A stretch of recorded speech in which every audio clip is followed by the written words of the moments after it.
Sa kanayunan ng England, tatlong magkaibigan ang naninigarilyo sa loob ng kotse habang pinagmamasdan ng isang bahay sa malayo. Sa pintuan, si Dr. Richard ay nagpapalam sa ilang pasyente. Tiniyak ni Terry sa kanyang mga kaibigan na tuwing Biyernes ay inilalabas ni Richard ang kanyang asawa para mag-dinner kaya maaari nilang looban ang bahay habang wala ang mga ito. Habang naghihintay ang mga lalaki, nilapitan sila ni Mary, na pinagsabihan ang nobyo niyang si Nathan dahil kinuha nito ang kotse niya kahit kailangan niya iyon papasok sa trabaho. Nagkaroon ng pagtatalo, ngunit naputol ito nang makita ni Terry na tuluyan nang umalis ang mag-asawa mula sa bahay. Agad na nagmaneho si Nathan papunta sa harap ng bahay, at sinundan sila ni Mary gamit ang kanyang bisikleta. Nang tawagan siya mula sa trabaho, tiniyak ni Nathan na matatapos sila sa loob ng 20 minuto, kaya nangako si Mary sa kanyang boss na darating siya sa loob ng 1 oras. Matapos pumayag si Mary na maghintay sa labas, tumalon ang mga lalaki sa bakod, ngunit hindi maganda ang pagkakabagsak ni Terry at napilayan siya. Binbasag ni Gaz ang salamin sa pintuan, at pinagalitan siya ni Terry, ibinunyag na may nakatagong susi sa paso ng bulaklak.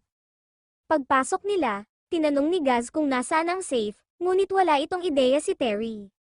Ang kanyang ina ay nagtatrabaho bilang tagalinis sa bahay at nagbahagi ng ilang detalye tungkol dito, ngunit hindi ang lokasyon ng safe. Galit na galit, binuksan ni Gaz ang cabinet ng Wallace at pinagkakalat ang mga gamit sa loob bilang tantrum. Kaya agad itong inayos muli ni Terry. Gayunpaman, patuloy na naghagis at nanira si Gaz ng mga bagay sa iba pang mga silid. Naiinis si Terry dahil nangako silang hindi magdudulot ng pinsala, at dinestract siya ni Nathan sa pagsasabing nawawala ang isa niyang hako. Nagnakaw si Gaz ng gamot mula sa cabinet ng doktor at alahas mula sa silid ng asawa. Sinira rin niya ang ilang bahay-bahayan sa silid na may label na Kate. Kumuha si Nathan ng pagkain mula sa ref habang bumaba si Terry sa basement kung saan sa wakas ay nakita niya ang safe. Tinawag niya ang kanyang mga kaibigan ngunit muling nagalit si Gaz. Sinabi ng ina ni Terry na electronic code ang safe kaya nagdala si Gaz ng mga gamit para doon, ngunit dahil lock pala ito at wala ni isa sa kanila ang marunong magbukas nito.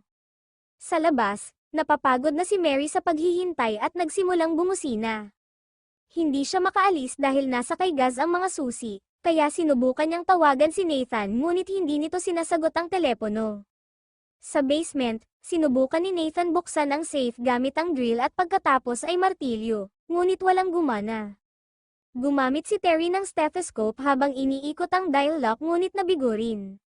Sa wakas ay sinagot ni Nathan ang tawag ni Mary at sinabi nitong kailangan na niyang umalis, ngunit binabaan niya ito. Sumang-ayon si Terry na dapat na silang umalis, na ikinagalit ni Nathan. Nagkaroon ng ideya si Gaz, hintayin nila ang mga may-ari at pilitin ang mga itong ibigay ang kombinasyon ng safe.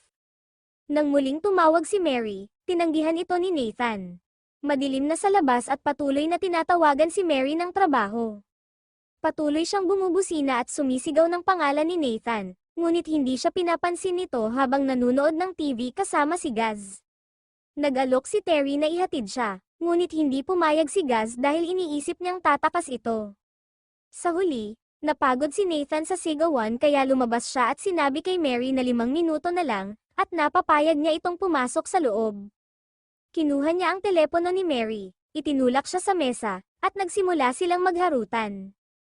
Habang tumitingin-tingin, nakakita si Gaz ng larawan ng isang batang babae. Ipinaliwanag ni Terry na iyon ang anak ng may-ari na si Kate, na matagal nang namatay. Naputol ang sandali nang sabihin ni Mary kay Nathan na buntis siya. Hindi ito nabahala si Nathan dahil iniisip niyang sapat ang makukuha nilang pera sa pagnanakaw para palakihin ang bata.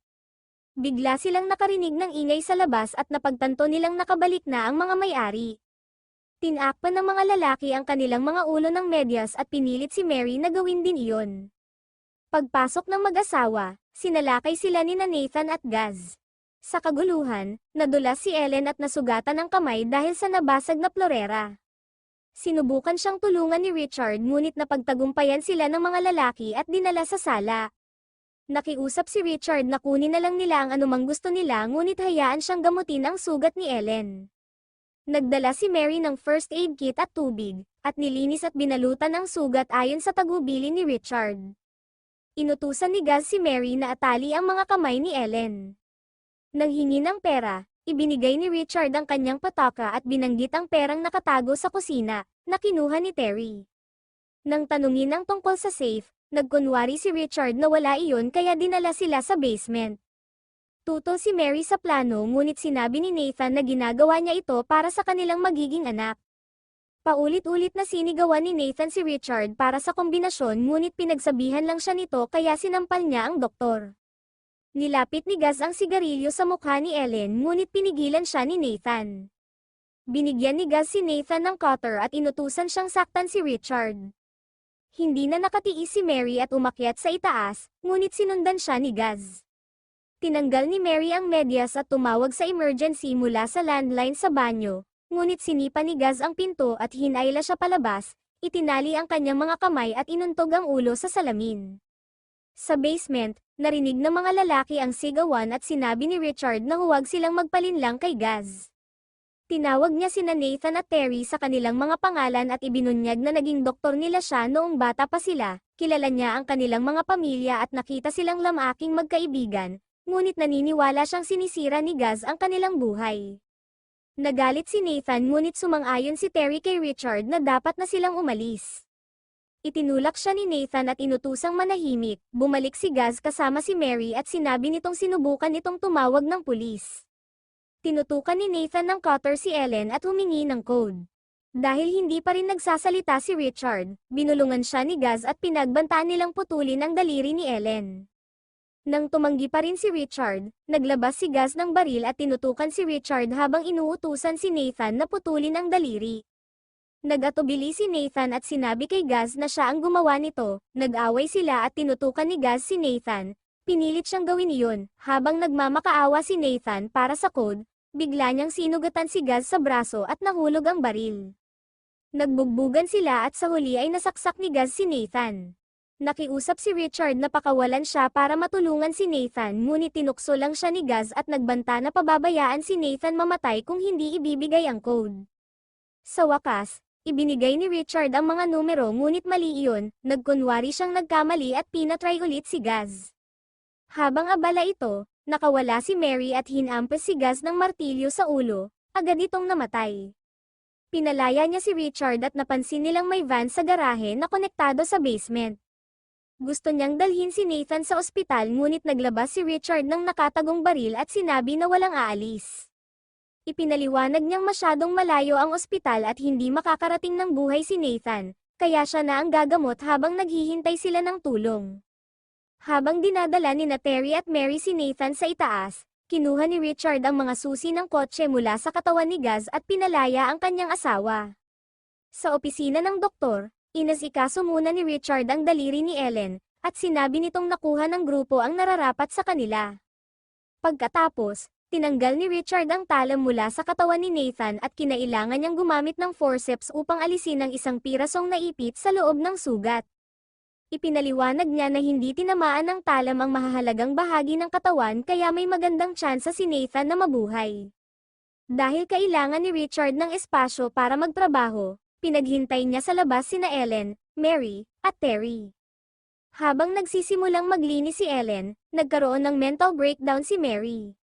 Inalo siya ni Terry, ngunit bigla niya itong tinawag na maganda at sinubukang halikan. Agad na umiwas si Mary at pinagsabihan siya dahil sinabi nito sa iba ang tungkol sa safe.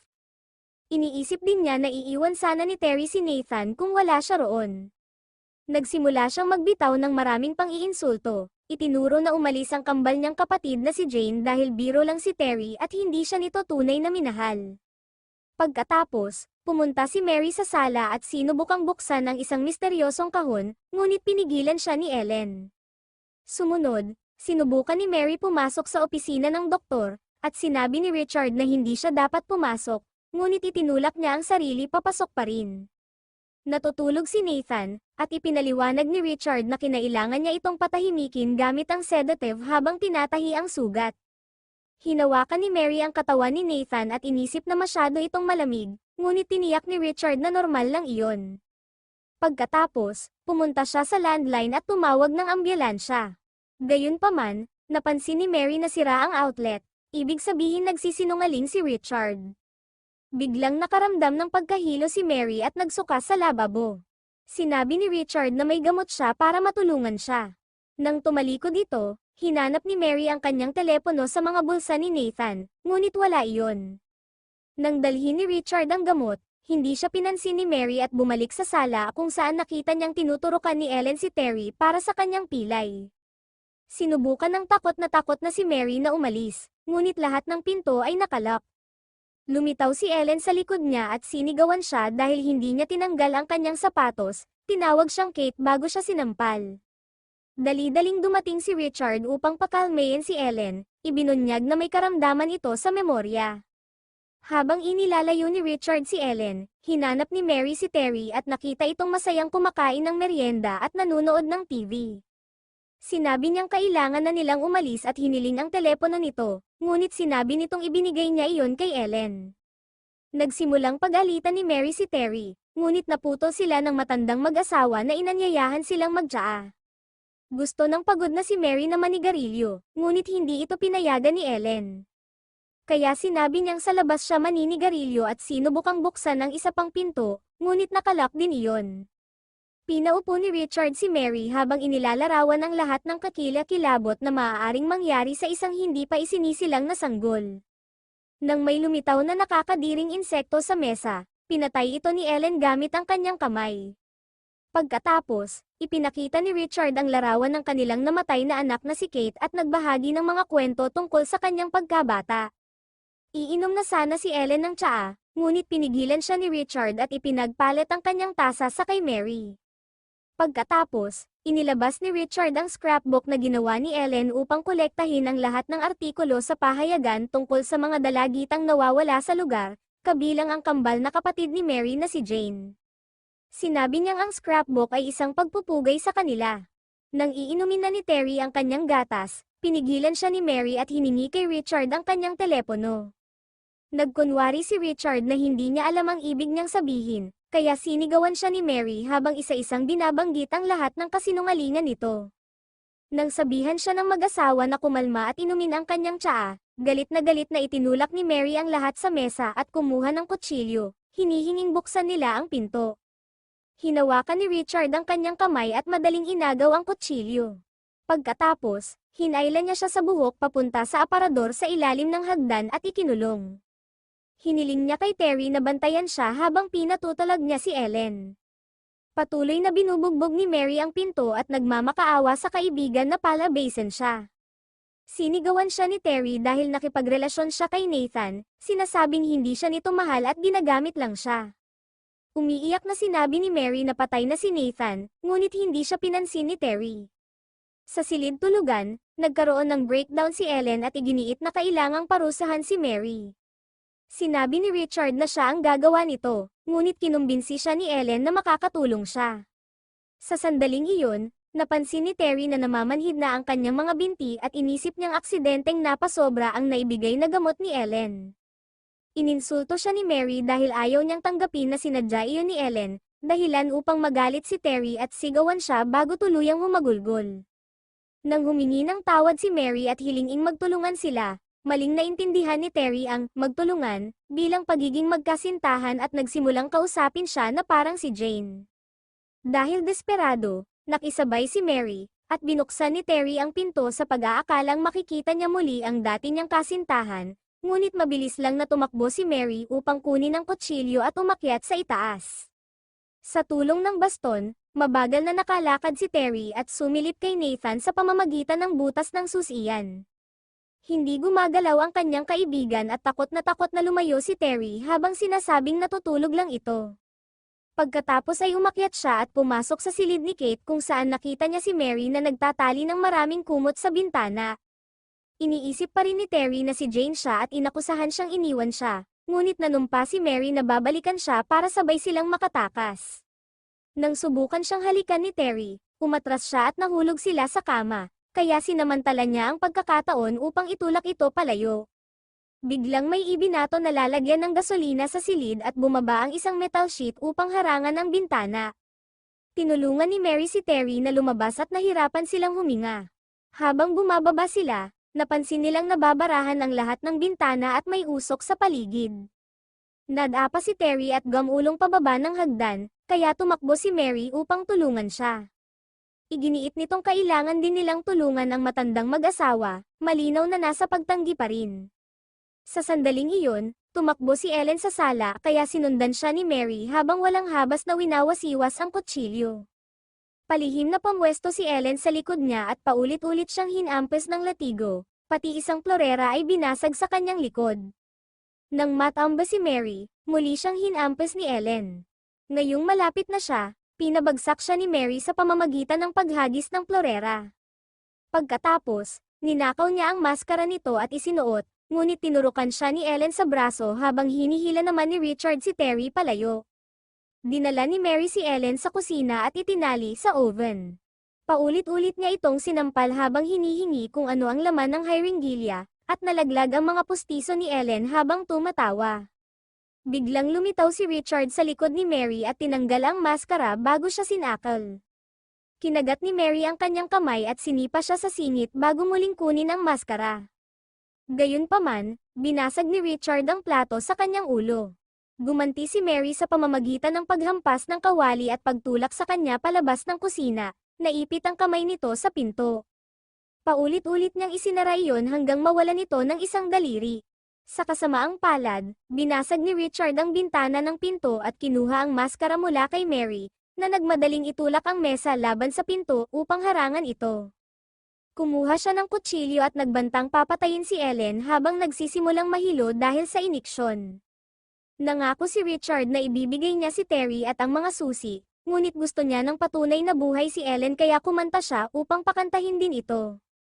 Inihulog sa labas ng pinto ng kusina si Terry at ang mga susi, kaya kinuha sila ni Mary at sa wakas ay binuksan ang pinto ng basement. Kinaladkad niya si Terry pababa at itinulak ang katawan nito sa likod ng van bago sumakay sa upuan ng driver. Nang buksan niya ang pinto ng garahe, nakita niya sina Ellen at Richard na nakaharang. Pinatakbo niya ang van na may balak silang sagasaan, ngunit sa sandaling iyon ay binaril siya ni Terry gamit ang baril na ibinigay ni Richard. Habang unti-unting dumudugo hanggang mamatay si Mary, kinutsa siya ni Richard dahil sa hindi pagsunod. Pagkatapos, inilagay nila ni Ellen si Terry sa wheelchair at inanunsyong karapat-dapat siya sa gantimpala. Sa wakas ay binuksan ni Richard ang safe, at ibinigay na isa pala itong pinto patungo sa isang lihim na bunker. Sa loob, nakagapos si Jane sa isang kama, lumalabas na matapos mamatay si Kate, kinikidnap nina Ellen at Richard ang mga dalagita upang ipalit sa kanilang anak. Pinapasuot nila ang mga ito ng damit ni Kate at pinatatawag sa pangalang Kate. Kapag hindi sumunod ang isang babae, pinapatay ito at pinapalitan ng iba. Si Jane ang huli dahil sumusunod siya, bilang gantimpala sa pagtulong sa mag-asawa, ikinulong si Terry sa bunker kasama si Jane. Makalipas ang isang linggo, tinapos ng ina ni Terry na si Jean ang paglilinis ng bahay nang walang pinaghihinalaan. Hindi niya nakita ang hako ng kanyang anak sa sahig dahil natapakan niya ito, sa hardin. Nagtatanim ang mag-asawa ng mga bagong palumpong upang pagtakpan ang mga nakabaong bangkay. Habang paalis, sinabi ni Jean sa kanyang mga amo na nag-aalala siya dahil nawawala ang kanyang anak. Sinabihan siya ni na Ellen at Richard na huwag mag-alala dahil minsan ay mahilig lang tumakas ang mga kabataan.